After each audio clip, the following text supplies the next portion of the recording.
आज मैं आप सभी के लिए एक मोरल स्टोरी लेकर आई हूँ जो इस प्रकार है। एक दिन हंसों का एक झुंड समुद्र तट के ऊपर से गुजर रहा था।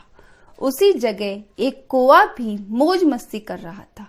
उसने हंसों को उपेक्षा भरी नजरों से देखा और कहा, तुम लोग कितनी अच्छी उड़ान भर लेते हो।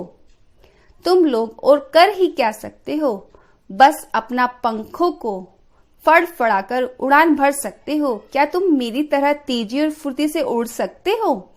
मेरी तरह हवा में करतब दिखा सकते हो? नहीं, तुम तो ठीक से जानते भी नहीं कि उड़ना किसे कहते हैं। कोई की बात सुनकर एक बूढ़ा हंस बोला, ये अच्छी बात है कि तुम ये सब कर लेते हो, लेकिन तुम्हें इस बात पर कभी भी घमंड नहीं करना चाहिए। कौवा बोला, अगर तुम में से कोई भी मेरा मुकाबला कर सकता है तो सामने आए और मुझे हराकर दिखाए। एक युवा नर हंस ने कौवे की चुनौती स्वीकार कर ली। यह तय हुआ कि प्रतियोगिता 2 चरणों में होगी।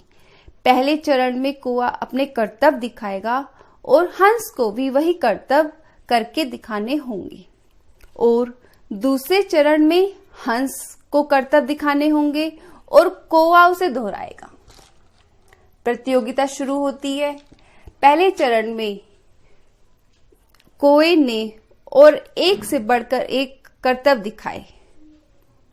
वह कभी गोल गोल चक्कर लगाता तो कभी जमीन छूकर ऊपर उड़ जाता। वहीं हंस उसके मुकाबले कुछ खास नहीं कर पाया। कौवा अब और भी बढ़ चढ़कर बोलने लगा, मैं तो पहले ही कह रहा था कि तुम लोगों को कुछ भी नहीं आता। फिर दूसरा चरण शुरू हुआ। हंस ने उड़ान भरी और समुद्र की तरफ उड़ने लगा। कौवा भी उसके पीछे पीछे हो लिया। कौवा बोला, ये कौन सा कमाल दिखा रहे हो? भला सीधे सीधे उड़ना भी कोई चुनौती है? सच में तुम तो बेवकूफ हो। पर हंस ने कोई जवाब नहीं दिया और चुपचाप उड़ता रहा। धीरे धीरे वह जमीन से बहुत दूर होते गए और कौवे का बड़बड़ाना भी कम हो गया और कुछ समय बाद बिल्कुल ही बंद हो गया।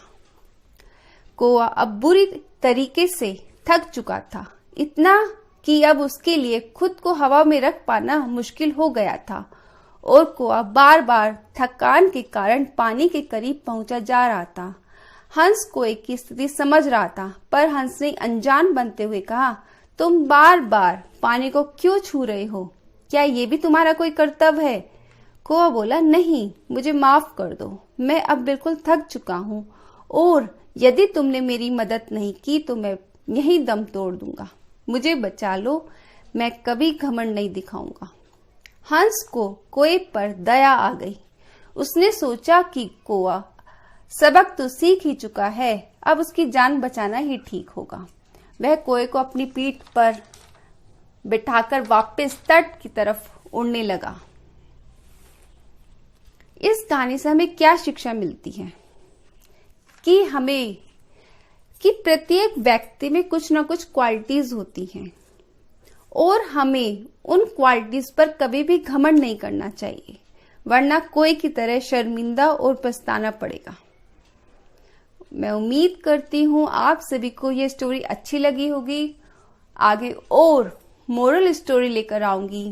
Thank you and take care.